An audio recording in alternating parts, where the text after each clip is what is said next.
Sino po dito ang OFW ng Abu Dhabi City? Tara, samahan nyo kami, mag-camping kami sa Hamim. Ang Hamim guys, sikat na kampinganan po ito. Maraming Pilipino. So magsugba-sugba ta guys. Huwag magluto po ta og balbakwa. So mura ni camping na ibalbakwa guys. Tanawa. Lami kayo guys, no? Lata kayo. Tara, samahan nyo kami. Manood kayo.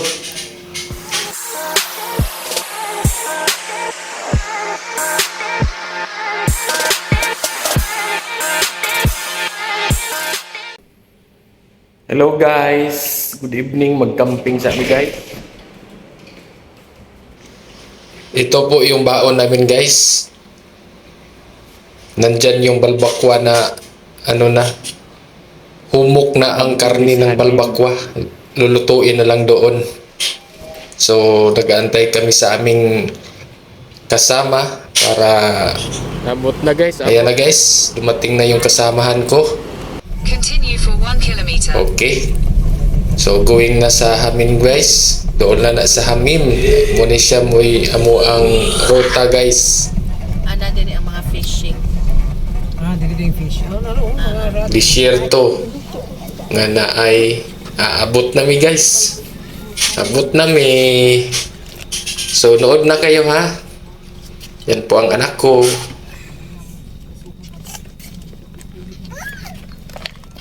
Asam na pipastak.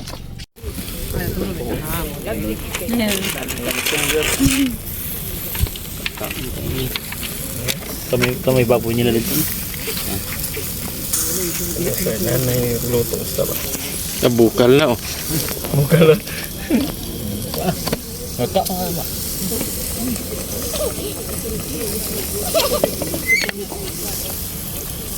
Kabanjol.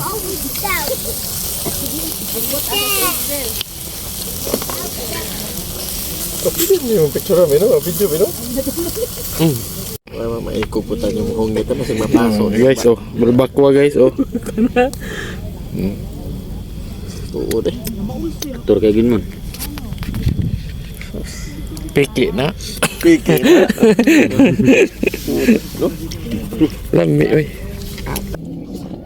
Siguro guys, mga alas 3 na kami natulog. So, ayan, umaga na. Pagpakita ko sa inyo kung ano ang nasa labas. Kung gaano ba kaganda ang Hamim. Para mayroon kayong idea kung paano kayo mag-camping dito. Oh. Ayan guys, oh. Malawak na disyerto na may dagat. Na may dalampasigan. Good morning! Good morning, Daloy! Grabe, sobrang ginaw guys. Bala ko sanang maligo kaso ang ginaw talaga, hindi kaya. So, wag na lang. Yan guys, oh. Pag napunta kayo ng Hamim, ayan, dito kayo pumwesto. Maganda ang pwesto dito guys. Yan, oh. Palubog pa ang buwan. Yan guys, gandang tindan yan. Sobra. So maraming kababayan natin ang namingwit ng isda. Pero wala naman masyadong kuha guys. Siguro ubos na yung mga isda dyan. Mga halaan meron. So may dala kaming bata. Si Enzo guys, anak ni Daloy. Yan ang mga anak ni Daloy. Yan guys, si Daloy guys. Pauwi na kami guys. Pauwi na kami kasi alas 10 na ng umaga. Ang lawak talaga ng lupain ng Abu Dhabi guys. Yan oh. Ganda ng Hamim. First time kong pumunta rito. So, before kaming uuwi guys, mag-agahan muna kami. Prepare muna kami ng agahan. Ayan o. Yung luto namin kagabi, iniinit na namin. Sarap naman yan. Okay, Bip. Timuan tayo, tiga may Bip. Para pag uwi, at least busog na. Ha? Ay, dito ba eh.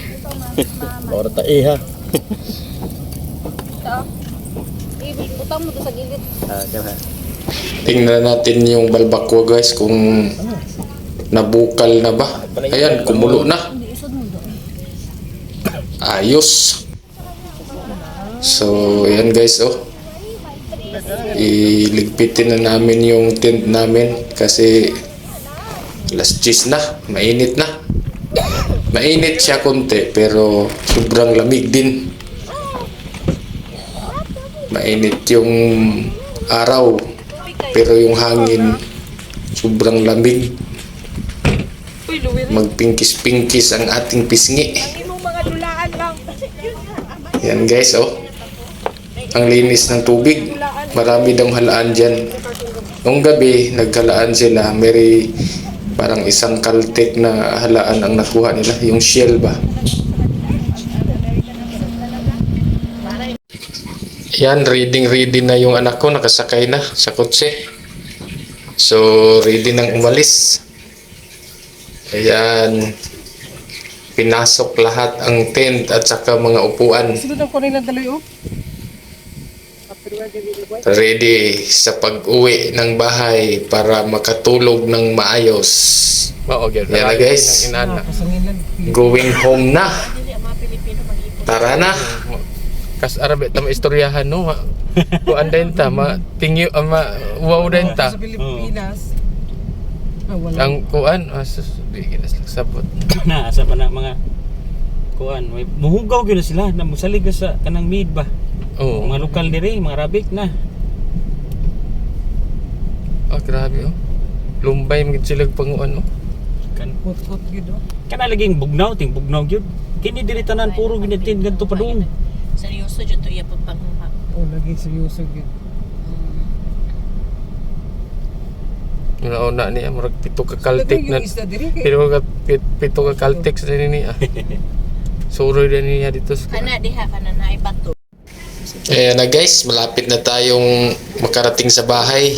Yan po ang Pineapple Building. Ayan guys, oh.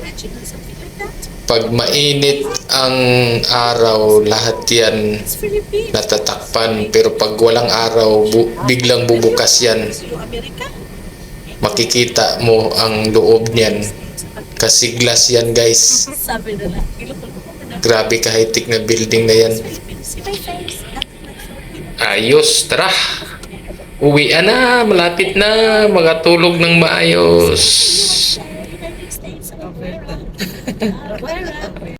Ay, nasa elevator na kami.